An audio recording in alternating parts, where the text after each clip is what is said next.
Hello বন্ধুগণ, আমি আজ পালকের হারভেস্টিং করছি। সম্পূর্ণ জৈবিক পদ্ধতি তৈরি পালক।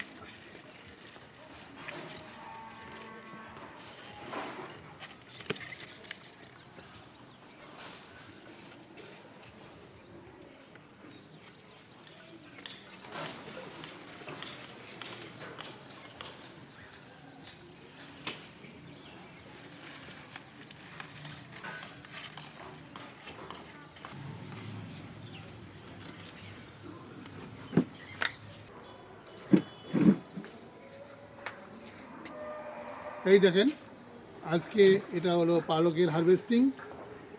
এর পুরো গাছগুলো করা হয়নি, কিছুটা বাকি থেকে গেল, এটা আরেকদিন হবে।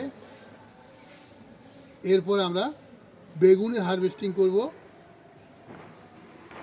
এরপরে বেগুনের হারভেস্টিং করছি।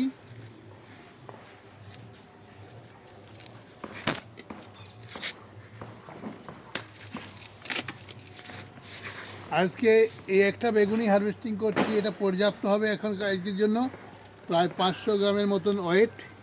তো এটাই হলো আজকের আমার ছাদ বাগানের লাগানো সবজির হারভেস্টিং, যা আজকে আমরা বাড়িতে রান্না করা হবে।